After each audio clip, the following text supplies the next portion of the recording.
CU 특강 진행을 맡은 김혜영입니다. 서울경제신문과 한국대학교육협의회가 공동 주최하고 서울경제TV가 함께하는 대학생을 위한 CU 특강, 꿈꾸는 젊은과의 소통. 대한민국 최고 기업의 CEO분들에게 그들의 경영 철학과 성장 원동력에 대해서 들어보고요. 이 미래의 대한민국을 이끌어갈 우리 대학생들이 이 글로벌 리더로서의 가치관을 확고히 정립하는 데 든든한 가이드가 되고자 귀중한 시간 마련했습니다. 네, 오늘은 명필름 신재명 대표님 모시고 한국 영화의 현재와 여성이라는 주제로 강연 들어볼 텐데요. 저희 신재명 대표님 모셔서 인사 말씀 듣고 VCR 보도록 하겠습니다. 신재명 대표님 큰 박수로 모시겠습니다.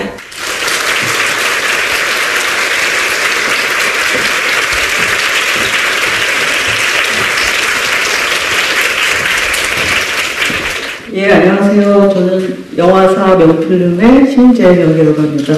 자리가 되게 딱딱하고 좀 거창해 보였는데요.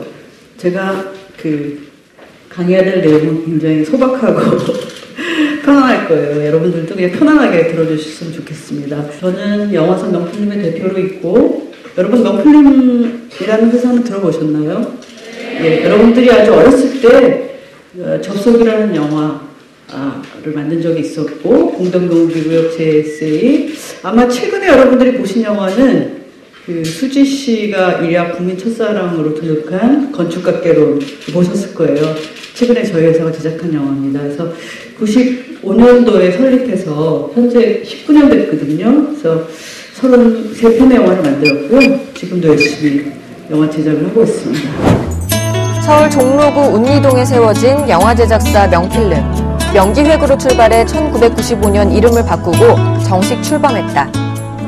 이해의 첫 작품인 영화 코르셋 개봉을 시작으로 1997년 접속, 1998년 조용한 가족 등 꾸준히 문화산업 발전에 기여하며 성장해 나가는 영화 제작사다. 그 중심에는 영화계 3대 우먼 파워라 불리는 신재명 대표의 추진력이 있었다. 명필름의 대표로서 프로듀서와 회사 경영 두 가지 일을 함께하며 지금의 명필름을 만든 장본인이기도 하다. 접속, 해가 서쪽에서 뜬다면, 공동경비구역 JSA, 바람나는 가족, 우리 생애 최고의 순간 등 그녀의 손을 거쳐 만들어진 수많은 작품들은 우리가 한 번쯤은 들어봤을 만한 영화들이다. 흥행을 목표로 하지 않고 기본에 충실하며 영화라는 매체의 본질에 충실하자라는 그녀의 원칙이 있기에 가능했던 일이다. 90년대 기획영화의 시초를 함께한 명필름. 영화계에서는 드문 여성 제작자 신재명 대표. 영화 한 편 한 편마다 녹아있는 그녀의 이야기들을 대학생들을 위한 CU 특강, 꿈꾸는 젊음과의 소통에서 들어본다. 여러분들한테 제가 어떤 얘기를 해야 될지 참 난감했어요. 전공을 영화하시는 분들도 아니고, 또 저는 영화 제작자고, 그래서 일반적인 교양 수준의 얘기를 해야 되나, 아니면 영화 얘기를 해야 되나 고민하는데, 어쨌든 여러분들 어제도 영화를 보셨을 분들도 계실 거고, 지난주에도 친구나 애인이나 가족과 함께 영화를 보셨을 텐데, 요즘에 저는 한국 영화 제작하는 사람으로서 굉장히 행복합니다. 우리나라처럼 자국 영화를 많이 보는 나라가 없어요. 그리고 또 영상 산업의 중심으로 영화가 굉장히 관심을 받고 있는 시대에서 영화를 만들고 있다는 것에 대해서 굉장한 그 보람과 또한 감사함을 느낍니다. 앞에 짧게는 여러분들이 즐겨보신 한국 영화에 대한 교양적 수준, 내용들을 좀 말씀드려보고 싶습니다. 2013년은 아직 그 산업에 대한 최종 분석 결과가 나오지 않았기 때문에 지난해를 기준으로 한번 말씀을 드려볼게요. 지난해 한국 영화 수익률은 13%로, 사실 수익률 13%는 여러분들이 보시는 것에 대비해서 그렇게 수익률이 높지 않다라고 이해하실 수 있을 것 같아요. 근데 과거에 한 몇 년 동안 계속 한국 영화가 마이너스 성장을 했습니다. 그래서 거품도 많이 있었고, 실질적으로 영화를 많이 보는 인구에 비해서 어떤 수익 구조라든가 매출의 방식이라든가 이런 것들이 좀 문제가 있었습니다. 근데 지난해는 처음으로 7년 만에 수익률 플러스를 기록을 했고요. 저희 나라가 1억이 안 되는 인구인데 굉장히 많은 영화를 봅니다. 전체 지난해에 영화를 본 관객 수가 거의 2억 명에 육박했어요. 그러니까 이거는 그 1억 인구가 넘는 일본 시장하고 비교해봐도 굉장히 영화를 많이 보는 나라예요. 근데 그 중에서도 아마 여러분들 지난해 여러 그 미디어에서 그 접하신 사실들이 있을 텐데, 한국 영화가 처음으로 한국 영화 사상 처음으로 1억 명 관객을 돌파했다라고 해서 굉장히 많은 뉴스가 보도되기도 했습니다. 그래서 영화도 많이 보지만 한국 영화를 굉장히 많이 보는 나라가 또 우리나라입니다. 그리고 1인당 여러분들이 1년에 영화를 몇 편씩 보시는지 모르겠지만 평균을 치면 한 4편 정도 보는 것으로 보고 있고요. 그리고 1년에 그럼 한국 영화 도대체 얼마나 만들어지냐 하면 지난해 무려 229편이나 만들었어요. 이건 세계적으로 어느 나라 수준이냐면 미국, 인도, 프랑스 다음으로 많습니다. 여러분들 그 선진국이라고 할 수 있는 동유럽, 북유럽 같은 데는 자국 영화가 1년에 10편도 안 만들고 있어요. 심지어는 그 아시아 국가 중에서는 일부는 2편, 3편 만들까 말까. 대부분 뭘 보겠어요? 미국 영화를 보죠. 전 세계적으로 미국 영화의 시장 점유율은 한 80%, 90%까지 육박하고요. 자국 영화를 이렇게 많이 보는, 여기서 자국 영화가 지금 시장 점유율이 거의 60%에 육박합니다. 그래서 우리나라만큼 자국 영화를 많이 보는 나라도 없을 텐데, 저는 한국 영화를 만드는 사람 입장에서 행복하고 고맙기도 하지만 너무나 이게 좀 편중되고 있는 건 아닌가, 이런 아쉬움도 또한 있습니다. 그리고 그 229편이 만들어지고 175편이 개봉을 했습니다. 그러면 3일에 한 번씩 새로운 영화가 개봉되거든요. 그래서 정말 많이 보고 많이 만드는 나라구나라는 걸 여러분들 수치로 아실 수 있을 것 같아요. 그렇다면 저는 이제 그 영화 하는 입장에서 이렇게까지 관심과 사랑을 받고 있는 한국 영화계 안에서 이런 문제들이 있다라는 걸 여러분들 한번 이렇게 저랑 만나는 그 기회가 쉽지 않은데 말씀드리고 싶어요. 실제로 그 1조 5천억에 육박하는 수익 극장 매출을 기록하고 있지만 사실은 이게 좀 특정 기업, 특정 영화, 특정 회사에 이렇게 편중되는 독과점 구조가 점점 심화되고 있어요. 그러니까 이를테면 대기업 자본이라든가, 여러분들 왜 극장에 가시면 좀 다양한 영화 보고 싶은데 전부 설국열차만 상영한다거나 또는 광해표만 판다거나 그런 거 많이 보셨죠? 좀 더 개성이 있는 영화, 좀 더 매력적인 소재, 이런 것들을 보고 싶어 하는 분들도 있을 텐데, 실제적으로 수요자 입장에서 선택의 기회가 박탈되는 경우도 많아요. 그러니까 예를 들면 프랑스 같은 나라는 전체 예를 들면 극장이 한 10개다 그러면 A라는 영화를 5개 극장 이상 상영하지 못하는 그런 방식이 법제화되어 있거든요. 우리나라는 관객들이 많이 보는 영화를 많이 틀어야지 극장에서는 수익이 많이 나겠죠. 그러다 보니까 어떤 수익률 때문에 특정 영화에 집중되고 특정 회사에 집중되는 그런 경우가 많이 있습니다. 그래서 이렇게 수치적으로는 굉장히 행복하지만 실제적으로는 이런 문제가 있다는 걸 여러분들 말씀드리고 싶고요. 여러분들이 왜 우리나라 극장에 가보면 어떤 영화를 보고 싶은데 아주 일찍 상영하거나 밤 늦게 상영해서 도저히 볼 수 없는 그런 상황도 많잖아요. 근데 그런 것이 전 세계적으로 유례가 없어요. 그래서 한국 영화에서는 이런 유통의 문제, 상영 기회 문제에 있어서 불평등하다라는 것이 어떻게 보면 이 수치가 좀 행복함 뒤에 가려진 그런 또 아쉬운 면이기도 하고요. 그것이 저는 양극화가 점점 심화되고 있다. 그러니까 봉준호 감독님 말고 누가 있을까요? 최근에 어떤 여성 감독의 영화다. 이런 감독한테도 더 기회를 줘야 되는데 실제적으로는 독과점 구조가 심화되니까 또 빈입빈 부익부라는 부의 분배라든가 어떤 수익률의 건강한 배분이라든가 이런 것들이 좀 이루어지지 않는 그런 아쉬움이 물론 있습니다. 그리고 저는 이제 영화를 만드는 사람이지만 또 영화가 어떻게 보면 대중문화이기도 하고 문화이기도 하는데 저는 문화에 있어서 가장 중요한 게 문학의 생태계 안에서 다양성이 실종하면 비극이다. 우리가 모두 어떤 A라는 영화, A라는 컨텐츠, A라는 스토리에만 집중하다 보면 굉장히 빈약한 그런 이제 어떤 그 문화 생태계를 가져올 수 있다고 생각하거든요. 그러니까 뭐 설국열차도 잘 되고 어떤 뭐랄까 무슨 두 개의 문도 잘 되고 또 어떤 다른 영화도 잘 되고 해서 영화가 다양하게 관객들하고 만나게 되고 그 내용도 다양화되는 것 그것이 결국 저는 문화의 다양성, 영화의 다양성을 생각하는데 그런 것들이 요즘은 좀 많이 위축되고 있어요. 그래서 실제로 작년에 그 피에타라는 영화가 있었죠. 김기덕 감독님이 베니스 영화제에서 우리나라 한국 영화 사상 최초로 그 대상을 받은 영화인데 그 영화는 굉장히 언론의 관심을 많이 받았고 또 자극적인 이야기 또 김기덕 감독님의 유명세 그리고 뭐 그 베니스 영화제 대상이라는 어떤 그런 그 프리미엄 때문에 70만 관객이 들었어요. 근데 영화는 이렇게 나누고 있거든요. 설국열차 같이 큰 영화가 있고 그리고 피에타나 또는 제가 만든 뭐 마당을라운 암탉이나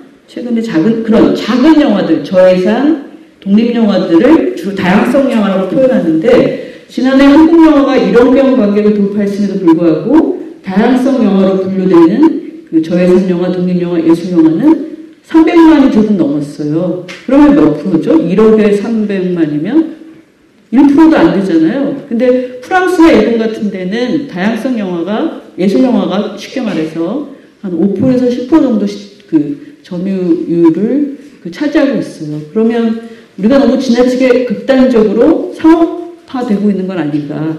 또 상업적인 영화만 많이 보는 건 아닌가.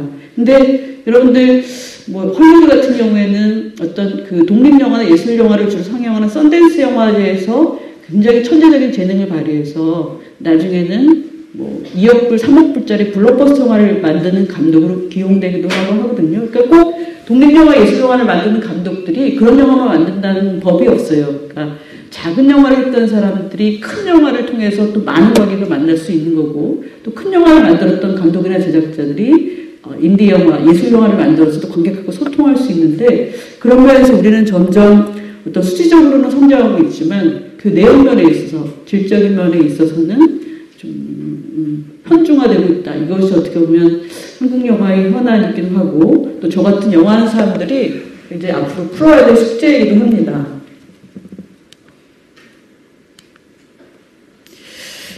제가 또 여자다 보니까, 또 여러분들이 여성이다 보니까, 그럼 영화에서의 어떤 여성의 위치나 활약에 대해서 좀 말씀드릴 수 있을 것 같은데요.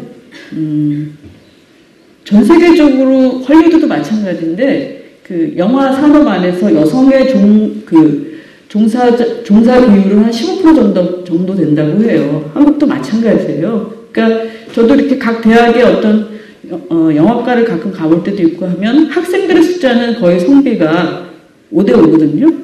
심지어는 다큐멘터리나 단편 영화를 만드는 여성 감독의 숫자는 남자보다 더 많은 데도 있어요. 근데 실제로 지금 이제 저희처럼 실제로 영화를 만드는 이 영화계 안에서는 여성의 숫자가 남성에 비해서는 굉장히 적은 편이고요. 그리고 아직도 물론 저는 그 한국의 다른 어떤 조직이나 사회에 비해서 어떤 성차별이나 이런 것이 덜한 곳이 영화계라고 생각하는데 그럼에도 불구하고 수치적으로는 아직도 여성 숫자가 굉장히 적다.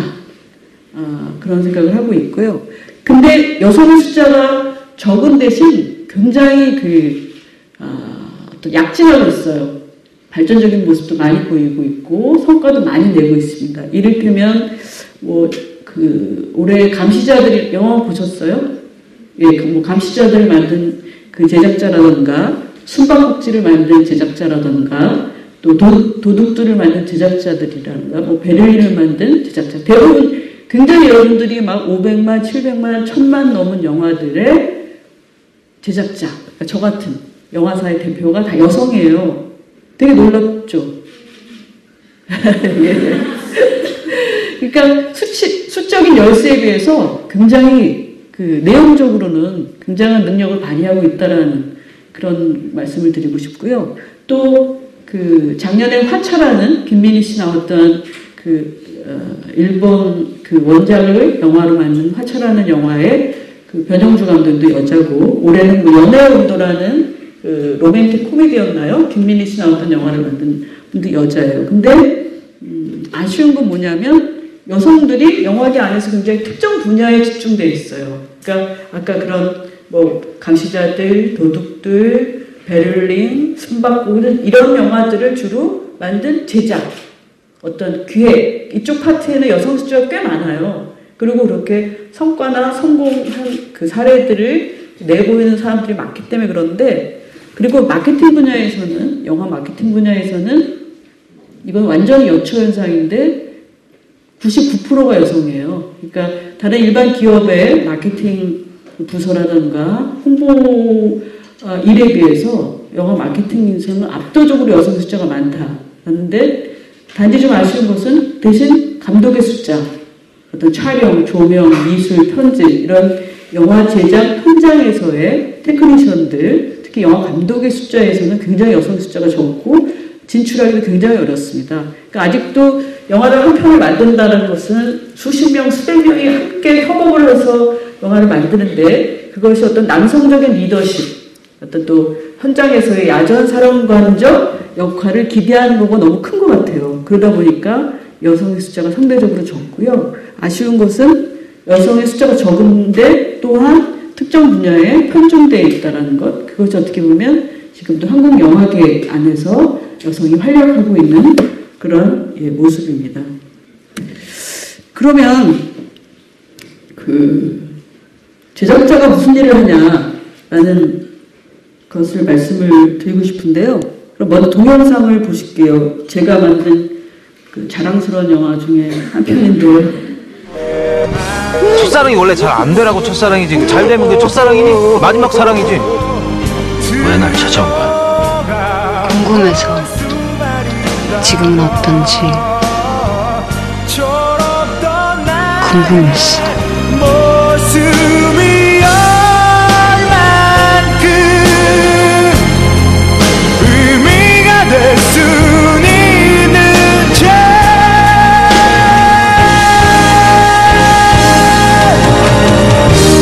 많은 날이 지나고. 건축가를 보신 분 손 좀 들어주세요. 와, 진짜 많이 보셨네요. 감사합니다. 여러분들의 그 주머니 돈이 저한테 여러분들이 7,000원에서 저한테 다 7,000원이 오는 게 아니고요. 그 중에서 저한테는 1,500원이 와요. 그거는 뭐 이제 투자사, 배급사 뭐 다 나누겠지만 어쨌든 감사합니다.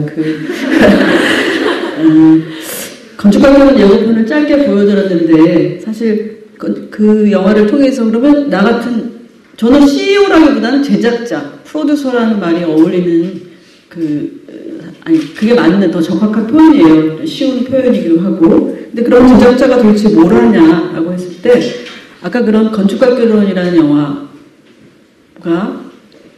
시나리오가 그냥 영화가 처음부터 영화가 아니잖아요. 어떤 소재, 이야기, 스토리 여기서 출발해서 여러분들이 이렇게 극장에서 만나는 그 영화로 완성되기의 과정을 책임지는 사람이 제작자예요. 근데 제작자는 그 첫 출발부터 완성까지를 다 책임지는 사람입니다. 그래서 저는 항상 제작자가 뭐예요? 프로듀서가 뭐예요? 라고 물어보면 한 집안의 가장 같은 존재다. 또 가장 중에서도 엄마와 같은 존재라고 말씀을 드리고 싶은데요. 왜냐하면 가장이 살림을 책임지잖아요. 또 자녀의 양육과 또 교육을 책임지기도 하고 한 집안의 살림, 요리, 청소 다 물론 나누기도 하지만 그 역할을 최종적으로 책임지는 사람이 가장이잖아요. 그런 면에서 제작자는 한 집안의 가장이다. 왜냐하면 한 편 영화를 만들기 위한 뭐가 필요하죠? 제일 중요한 제작비, 자금 마련, 그리고 좋은 시나리오가 완성될 수 있도록 그 개발 과정을 관리하고 지켜보는 것, 그리고 거기에 수지 씨를 캐스팅할지, 뭐 이재호 씨를 캐스팅할지, 이런 그 이야기, 그 시나리오를 어떤 연기할 배우들을 캐스팅하고 또 스텝을 구성하고 그래서 제작이 원활하게 돌아갈 수 있도록 또 건강한 제작 촬영 현장이 제작 환경이 마련될 수 있도록 뒤에서 도와주고 지켜보는 것 그리고 영화는 촬영만 해서 끝나는 게 아니라 후반 작업, 편집, 녹음, 특수시각 효과, 뭐 현상 이런 과정을 거쳐서 여러분들 영화라는 매체를 극장에서 만나는데 그 전 기간을 다 관여하는 사람이에요. 그러니까 제작자는 감독처럼 배우처럼 어떤 전면에 나서는 사람은 아니지만 사실은 그 배우에서 가장 큰 역할을 하는 사람이라고 할 수 있을 것 같아요.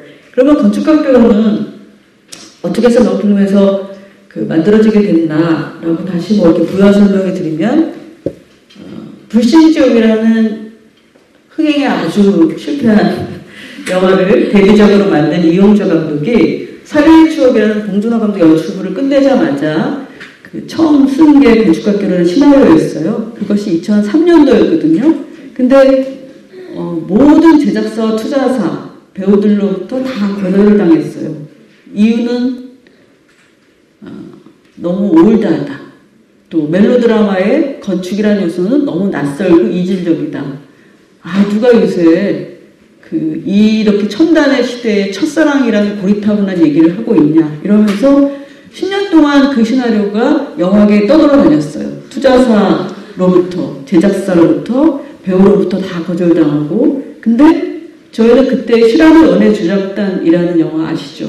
그 영화를 한참 만들고 있을 때였는데 이용주 감독이 이제는 마지막이다라고 생각하고 저희 회사를 찾아와서 시나리오를 보여줬어요. 근데 저는 또 저희 회사는 그 시나리오, 남들이 다 거절한 시나리오를 굉장히 큰 가능성을 봤어요. 어떤 면이냐면 저는 거꾸로 멜로드라마인데 건축이라는 요소가 들어가는 게 굉장히 신선하네. 남들은 위험하다고 생각해. 저는 그냥 멜로드라마는 여러분들 사실 오히려 진부할 수 있잖아요. 근데 요즘은 어떤 건축에 대한 관심, 또 뭐 어떤 집에 대한 문제, 내가 사는 공간에 대한 것들이 굉장히 문화적으로 관심이 많은 이 시대에 새로운 요소가 될 수 있겠다라고 생각했고, 또 첫사랑. 여러분들은 건축학개론의 카피가 우리 모두는 누군가의 첫사랑이었다는데 그건 굉장히 가짜라고 누구한테는 모르겠는데 어쨌든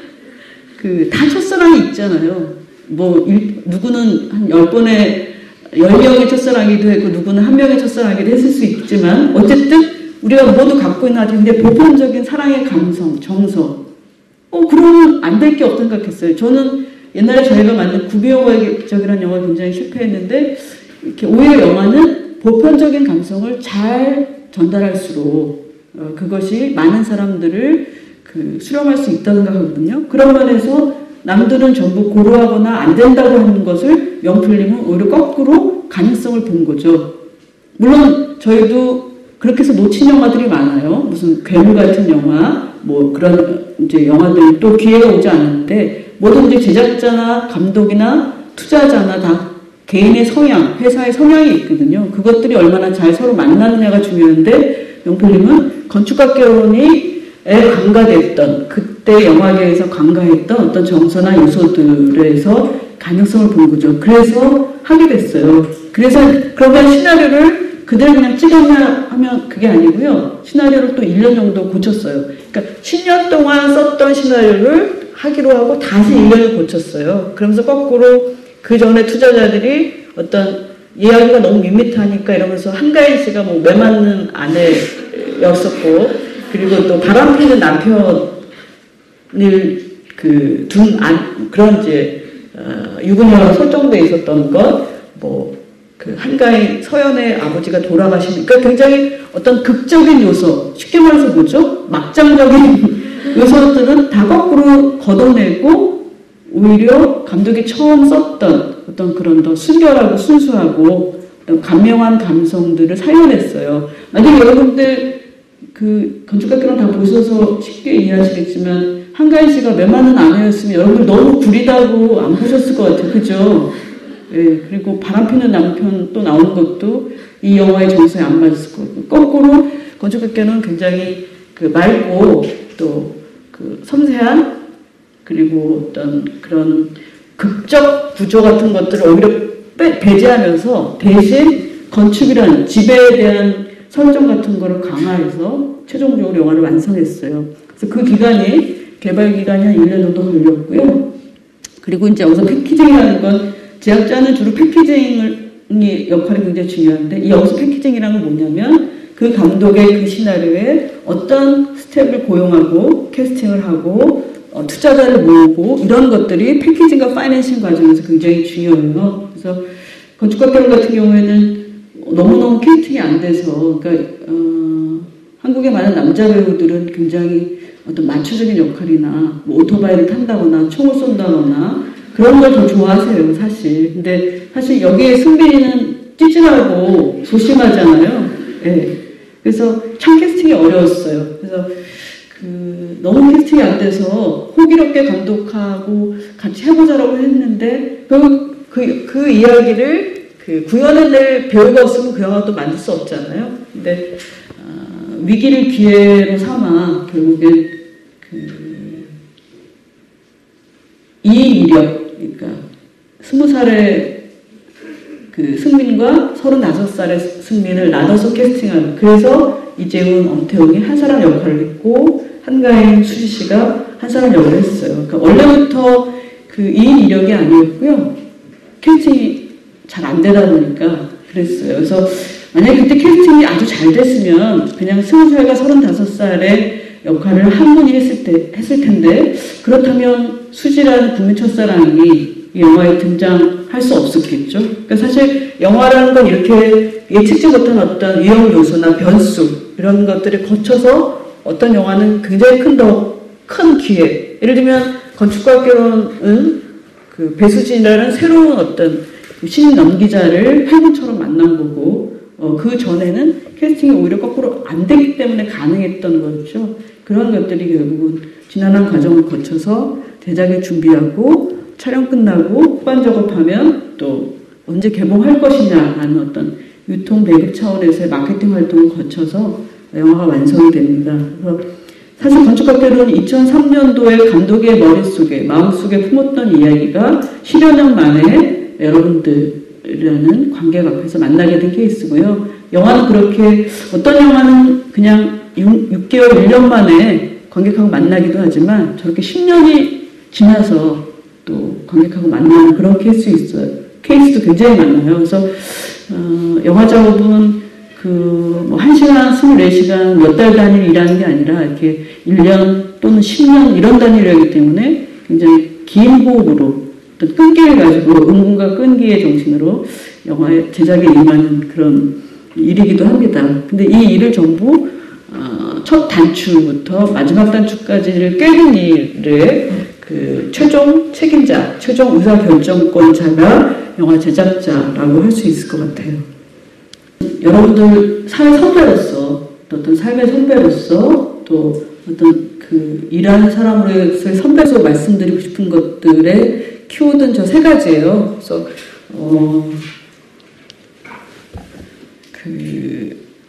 사실 제가 뭐 이렇게, 소위 한국 사회에서 말하는 명문대학을 나온 것도 아니고, 집안이 잘 사는 것도 아니고, 뭐 키가 큰 것도 아니고, 뛰어난 미모를 가진 것도 아니에요. 근데 그냥 나름대로 한국 영화계 안에서 꾸준하게, 성실하게 영화 제작자로서 살아온 어떤 삶의 배경이나 이야기를 말씀을 드리면,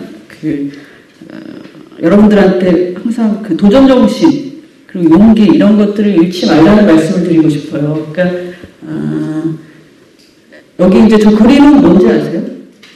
예, 마다무라 낭탁이라는, 여러분들 어렸을 때 혹시 학교에서나 부모님이 권해서 읽으셨을 수 있어요. 흥선미라는 유명한 동화 작가의 책을 가지고 한국 영화 사상 처음으로 애니메이션으로는 처음으로 220만 관객이 들어서 굉장히 주목받았던 영화인데요. 그 영화의 헤드카피를 제가 썼는데 한국 영화의 아름다운 도전이라는 말이었어요. 그러니까 사람들이 저희가 이제 애니메이션 영화를 한다고 하니까 아니 뭐 그런 공동경비구역 JSA나 뭐 우리 생애 최고의 순간이나 실사 영화를 만드는 것도 쉽지 않은데 계속 남들이 실패한다고 하는 또 한국 영화계 안에서 한 번도 성공한 적이 없는 애니메이션을 왜 만드냐라고 했을 때 저는 거기에 대한 뭐랄까 이렇게 좀 도전하고 싶다? 계속 어떤 실패와 좌절로만 점철된 한국 영화계 안에서의 애니메이션이라는 것에 대한 좀 새로운 도전을 통해서 우리도 성공할 수 있다. 우리의 아이들한테 헐리우드 애니메이션이나 재패니메이션이나 이런 것들만 보여줄 수는 없지 않느냐라는 심정에서 하게 됐는데 나름대로 또 도전화만큼의 성과와 성취가 있었습니다. 근데 실제로 이 영화를 만드는 데 한 7년 정도 시간이 걸렸어요. 그러니까 뭐 건축학개론보다 못하지만 근데 건축학개론은 명필님을 만나기 전에 한 8년은 놀았어요. 시나리오 한두 편 썼죠. 근데 마다가라 남탁은 그 7년이 하루도 쉬지 않았어요. 그러니까 시나리오를 원작을 사고 시나리오를 쓰고 또 쓰고 또 쓰고 캐릭터를 만들고 고치고 이런 작업을 통해서 그리고 애니메이션은 안 된다라는 어떤 투자 배급사를 설득해서 결국 롯데 엔터테인먼트가 나서주셔서 개봉을 할 수 있는데 결국 첫 출발부터 완성까지가 7년 정도 걸렸고요.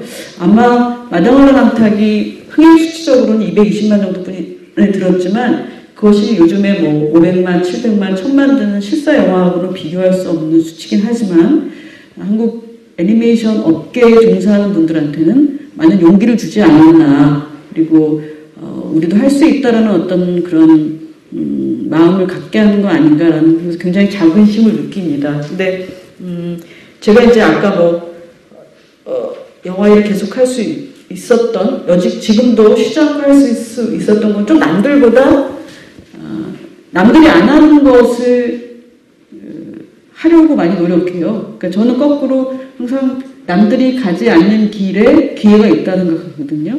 그러니까 남들이 다 하는 이야기를 하다 보면 그것은 아류가 될 뿐이다 또는 이류가 될 뿐이다 생각하고 항상 여러분들도 왜 한국 영화를 선택하실 때 그러지 않나요? 야 저건 너무 뻔한 것 같아 또는 저건 안 봐도 비디오야 뭐 저거는 안 봐 그런 영화 안 보잖아요. 뭔가 어떤 새로운 시도 새로운 도전 어떤 정말 어떤 스토리가 흥미로운데 굉장히 이 영화는 장르적으로 지금 뭐 예를 들면 그래비티 같은 영화 뭐 아바타 같은 영화 어떤 영화 산업에 있어서 영화의 역사를 새로 쓰는 그런 영화들에 여러분들이 훨씬 더 강렬하게 끌리잖아요. 그러니까 항상 편안한 선택 남들이 가는 길을 따라가는 것에는 저는 물론 그래서 성공할 수 있지만 큰 기회나 성공은 없다고 생각합니다. 그런 면에서 마다가라 남탁은 남들이 도전하지 않았던 애니메이션 제작이라는 것에 한번 도전했던 것이고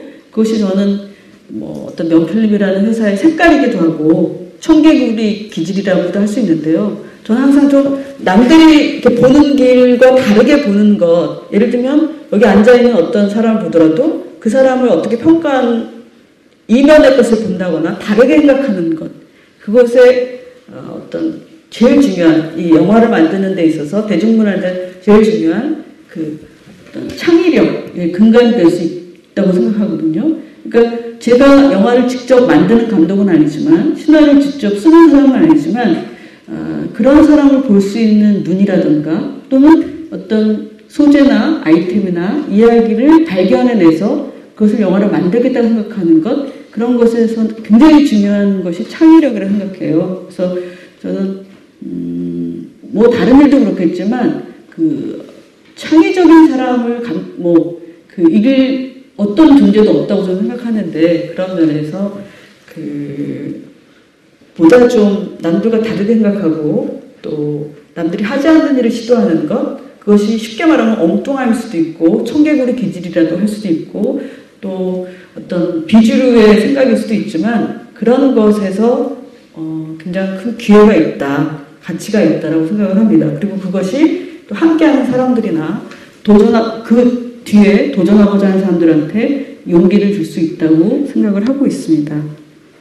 애니메이션에서 여러분들 안 보신 분들 많을 거예요. 힘껏 날아봐. 엄마가 지켜볼게.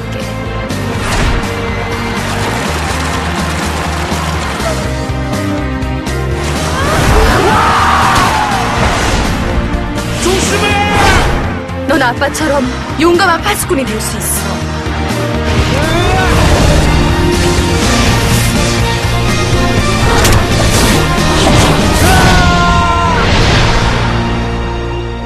영화는 별로 많이 안 보셨죠? 네, 애니메이션이어가지고요. 아침에 상영하고 저녁에는 상영 잘 안 하고 그랬어요. 어린 아이를 둔 어머님들이 굉장히 많이 보셨어요. 근데 저는 그때 이 영화를 만들면서 그 암탉이라는 아주 별 볼 일 없는 존재, 특히 폐계 직전까지 간 알을 낳지 못하는 암탉이 양계장에서 스스로 뛰어나갔죠. 그러니까 누구한테 쫓겨났다거나 그런 것이 아니라 스스로 내 알을 내가 직접 품어보겠다는 소망을 가지고 양계장을 탈출해서, 그러니까 결국 마당을 나왔다고 표현이 되는데, 그러면서 말도 안 되게 총두머리의 알을 대신 품어서 여기 좀 유승호 군이 연기한 그 초록이라는 그 멋진 아들을 키워내고, 근데 그것이 그냥 단순히 어떤 모성애, 지극한 모성애나 어머니의 헌신을 보여준 것 뿐만 아니라 이 엄마는 아들한테 내가 만약 날 수 있다면 난 여기 있지 않을 거다. 하고 싶은 일을 해야지. 라고 마지막에 청동오리 초록이가 엄마를 떠날 때 청동오리들의 그 무리들에 낄 때 그 얘기를 하거든요. 저는 그 말이 굉장히 중요하다고 생각했어요. 내가 만약 날 수 있다면 여기 있지 않을 거고 하고 싶은 일을 해라. 라는 그 엄마. 여기서는 사실 이종간의 사랑이죠. 청동오리랑 암탉은. 근데 어쨌든 저는 그래서 이게 다문화 얘기도 하고 있다고 생각하기도 했는데, 예. 그 멋지게 아들을 키워내서 보내고, 이 영화의 마지막 결말은 좀 약간 그 호불호가 있었는데, 스스로 그 쪽제비한테 자기가 먹이가 돼서 희생하는 그런 이제 결론인데, 드물게 그 동화로서 굉장히 깊이 있는 주제와 내용을 담고 있다는 그 가능성을 이 컨텐츠에서 보고 영화를 만들었어요. 그래서 이 영화의 주제, 이 암탉이라는 인물의 어떤 사고방식, 이런 것들이 어떻게 보면 도전하는 삶을 보여주는 굉장히 좋은 그 증거가 되지 않겠나라는 생각을 하고 있습니다. 혹시 여러분들도 나중에 기회 되시면 아이들 TV에서 보셔도 좋고요. 아, 그때 신재배라는 사람이 그렇게 막 도전 얘기했는데 저렇구나 라는 생각을 하실 수 있을 것 같아요. 네. 그러면 그 굉장히 어떤 개인의 창의력, 또 어떤 도전 정신, 이런 것만 있으면 되냐고 하실 텐데, 저는 반드시 그 살아가는 데 있어서 성공하기 위해서는 그 소통 능력과 공감 능력이 굉장히 필요하다고 생각합니다. 예를 들면 어떤 소설가다. 컴퓨터 앞에서 자기 혼자 치열하게 고민하면서 소설을 쓰는 작가도 나중에 그 소설이 자기 컴퓨터 안에만 있는 게 아니잖아요. 출판 기획자를 만나야 되고, 출판사 사장을 만나야 되고, 마케터를 만나야 되고, 또 독자하고도 만나야 돼요.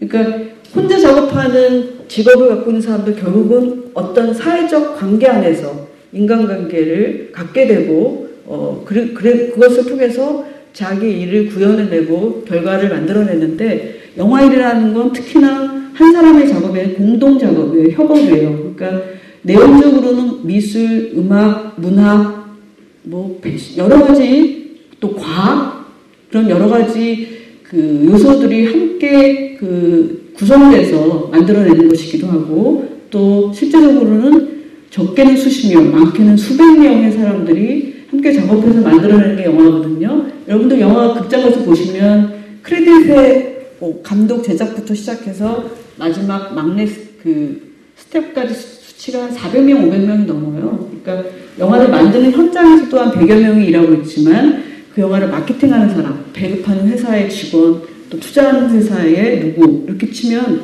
정말 많은 사람들이 함께 작업하는 것이 영화인데, 영화라는 건 그 많은 사람들이 함께 소통하는 그 과정 속에서 만들어내는 것이에요. 그러니까 제가 아무리 뛰어난 어떤 아이디어를 갖고 있다고 한들, 어떤 감독이 굉장히 창의적인 생각을 갖고 있다고 한들, 거기서 끝나는 게 아니거든요. 그 가능성을 알아봐 주는 사람, 또 그 가능성을 이해하는 사람, 그리고 그 가능성을 견지하는 사람하고 다시 설득하는 과정, 이런 지난한 작업들이 필요해요. 그것은 소통 능력이 반드시 필요한 과정이거든요. 그러니까 나의 어떤 개인적인 빼어난 능력도 중요하지만, 상대방의 능력을 파악해내고 볼 줄 아는 것, 상대방의 고민이나 지금의 힘듦, 이런 것들을 배려할 줄 아는 능력, 그런 것을 저는 그 소통 능력과 공감 능력이 반드시 필요하다고 생각하는데요. 자기가 굉장히 뛰어난 사람보다는 저는 뛰어난 사람을 알아봐 준다거나 그 뛰어난 사람의 재능을 잘 이끌어낼 수 있는 능력을 갖고 있는 것이 그 이상의 능력이라고 생각하기도 해요. 그런 면에서 영화를 만드는 데 있어서 반드시 필요한 소통 능력, 공감 능력인데 이것은 저는 영화를 만드는 일뿐만 아니라 사회생활을 하는 데 있어서 또 우리가 어떤 인간관계를 맺고 있는 이 현실에서 굉장히 중요한 능력이 아닐까라고 생각을 합니다. 근데 저는 그게 어떤 편파적인 생각이라고는 안 드는데 여성이 상대적으로 남성보다 소통 능력과 공감 능력이 뛰어나다는 면이 있어요. 왜냐하면 항상 어떤 여성성의 특징이랄까요? 그거는 여성과 남성의 차이, 어떤 뭐가 뛰어나다기보다는 다름인 거잖아요. 어떤 그런 그 성별의 차이. 그런 면에서 특히 어떤 그 여성들이 상대방을 배려하고 이해하려고 하는 능력 같은 것들이 남성보다 저는 더 나은 면이 있다는 생각하고 그런 것들을 잘 활용하고 또 능력을 배양하면 굉장히 이 사회인으로서 또 사람과 사람이 함께 관계를 맺고 살아가는 데 있어서 굉장히 중요한 능력이다라고 그렇게 말씀드리고 싶어요. 그리고 우리 사회가 너무 이제 어떤 결과지상주의 또 성공이라는 어떤 열망이나 강박에 너무 매여 있는 거 아닌가 그런 생각을 항상 하고 있거든요. 그러니까 어떤 사람이 됐느냐보다 저는 어떤 사람이 되고자 했느냐 그 과정이 자기한테 얼마나 스스로 만족감을 주고 행복하고 부끄럽지 않느냐가 중요한 거지 그냥 그 과정은 그 남들을 짓밟고 또는 어떤 부끄러운 어떤 과정을 거쳐서 결과에만 집착한다고 하는 것들은 정말 지양해야 되지 않나 생각합니다. 그래서 내가 무엇이 됐든 내가 어떤 사람이 되고자 했든 그 되고자 하기까지의 그 과정에서 얼마나 최선을 다하고 스스로 부끄럽지 않고 그리고 노력했느냐 그것을 저는 중요하게 생각하고 가장 중요한 가치라고 생각합니다. 그래서 저도 이제 뭐 이렇게 제가 만든 영화 저희 회사가 만든 영화들 덕분에 어떤 자리에서 멘토 역할을 한다거나 이런 자리를 갖는다거나 했을 때 항상 이렇게 성공의 비결이 뭐냐, 성공했다고 생각하냐, 이런 얘기를 하는데 정말 그게 저는 되게 부끄러워요. 그러니까 솔직히 말씀드리면 저는 한 번도 성공하겠다는 생각을 정말 한 적이 없어요. 그러니까 그냥 여러분들도 이제 어떤 지금 전공들이 있고 또 무엇이 되고자 하겠지만 정말 운 좋게도 감사하게도 좋아하는 일을 열심히 했을 뿐이거든요. 그러니까 저는 영화를 전공하지 않고 국어 국문학과를 나왔지만 아주 어렸을 때부터 그 영화를 꿈꿨어요. 그러니까 저는 82학번인데 제가 학교 다닐 때만 해도 영화과는 좀 아무나 가는 과가 아니고 특별한 사람만 가는 과라는 또 집안 어떤 어른들이 볼 때는 굉장히 걱정되는 그런 전공이었는데 용기를 내지 못하고 대신 이제 문학을 전공했는데 결국엔 하고 싶은 일을 하게 됐거든요. 근데 어떤 일을 좋아하는 일을 열심히 하는 사람만큼 경쟁력 있는 사람 없는 것 같아요. 근데 여러분들 그렇잖아요. 항상 좋아하는 일을 할 수는 없잖아요. 그죠? 예. 그거는 굉장히 여건도 따라야 되고 여건도 따라야 되는데 사실 결과가 중요하다기보다는 좋아하는 일을 얼마나 자기 스스로 만족하면서 열심히 하느냐 그것만큼 성공한 삶이라고 할 수 있을 것 같은데요. 그런 면에서 어떤 성공에 대한 열망이나 강박보다는 내가 하고자 하는 일, 내가 되고자 하는 사람이 되겠다고 노력하는 것, 그것이 저는 성공이 아닌가라는 생각을 합니다. 그래서 왜 우리 생애 최고의 순간이라는 영화인데요. 그 영화에 문소리, 김지영 씨 모습이죠. 그래서 2008년에 만들었던 우리 생애 최고의 순간이라는 영화는 사실 감독이 누군지 아세요? 예? 임술래 감독이라고 여자 감독이죠. 저희 회사에서 와이키키 브라더스를 만들었던 여성 감독이고요. 되게 풍채가 좋으세요. 외모는 남자라고 해도 되거든요. 어쨌든 여성 감독과 또 저 같은 여성 제작자 그리고 여성 스포츠인을 다룬 영화예요. 그래서 한국 사회에 있어서 또 한국 영화계 안에서 여성 감독의 숫자는 아까 말씀드린 것처럼 굉장히 적어요. 그리고 우생순 이전에는 스포츠 영화는 된 적이 한 번도 없어요. 정말로. 근데 우생순은 된 적도 없는 스포츠 영화지만 더구나 여자 스포츠인을 소재로 했어요. 그리고 그 여자 핸드볼은 전체 경기 중에서도 굉장히 비인기 종목이에요. 그래서 심지어는 핸드볼을 한대볼이라고도 표현했었는데 비인기 종목의 여자 선수들의 이야기이고 특히나 여기서는 아줌마 선수들의 이야기가 굉장히 주축이 됐는데 그런 면에서 저는 이 사회에서 여성으로 살고 있지만 또 여성 영화인으로서 어떤 페미니즘까지는 아니지만 여성이 오롯이 주인공이 되는 그런 영화를 만들고 싶었거든요. 그래서 도전했죠, 우생순도. 근데 저희 회사에서도 조차 이 영화의 흥행에 대해서 낙관한 사람은 정말 없었어요. 거의 없었어요. 그러니까 항상 우리는 어떤 그 수치를 이전에 데이터를 보고 판단하잖아요. 그러니까 실제적으로 안 될 거라고 생각하는 사람들을 비난할 필요가 없는 게 앞에 수치들이 성공한 적이 없기 때문이죠. 근데 사실 불가능에서 또 가능성을 찾아서 도전하는 것이 어떻게 보면 영화를 만드는 사람 입장에서 희열이기도 하거든요. 그런 면에서 우생순은 저는 될 거라는 확신이 들었어요. 그래서 물론 제가 오늘 말씀드린 건 제가 비교적 여러분들한테 성공한 프로젝트만 말씀드렸죠. 저희 회사에서도 굉장히 크게 실패해서 수익률 마이너스 90% 이를테면 여러분들 운동화나 잠바나 이런 건 재고가 남잖아요. 근데 영화는 재고가 없어요. 그냥 수십억 원의 돈이 망하는 순간 공중분해되는 거죠. 그리고 영화는 환경 문제 때문에 필름을 소각할 때 돈을 내고 태워요.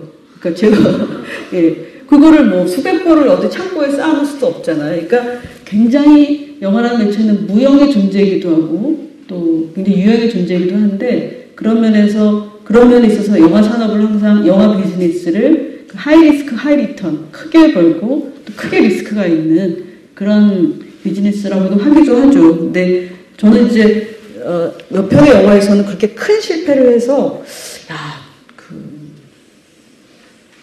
아파트 베란다에서 떨어질까 막 이런 생각을 한 적도 있고 옛날에는 물론 근데 확률로 성공한 영화들이 또 이렇게 감사하게 많이 있었고 그리고 이제 그런 어떤 탄력을 받아서 여기까지 영화를 할 수 있었던 것 같아요. 그래서 두서없이 이런저런 얘기를 했는데 저는 어쨌든 아까 말씀드린 그것 어떤 도전하는 정신 그것이 주는 용기 그리고 함께 일하면서의 소통 능력, 공감 능력은 창의력 못지않게 굉장히 중요하다라는 것 그리고 너무 과정 말고 결과에만 연연하다 보면 행복하지 못한 삶을 살 수 있다. 이런 얘기를 그거는 영화일 뿐만 아니라 다른 어떤 분야가 됐든 또 사회의 어떤 조직 생활을 하는 데 있어서든 개인 생활을 하는 데 있어서 필요하지 않을까라는 생각을 합니다. 네, 오늘 심재영 대표님께서 워낙 유쾌하고 명쾌하게 답변해 주셔서 여러분들 궁금증이 다들 잘 풀리셨을 것 같고요. 이것으로 오늘 명강의 펼쳐주신 심재영 대표님께 다시 한번 큰 박수 부탁드립니다. 네, 명필름 심재명 대표님과 함께한 대학생을 위한 CU 특강 꿈꾸는 젊은과의 소통은 오늘 여기까지입니다. 저희는 다음 이 시간 다른 CU 분들과 함께 특별한 시간으로 다시 만나 뵙도록 하겠습니다. 감사합니다.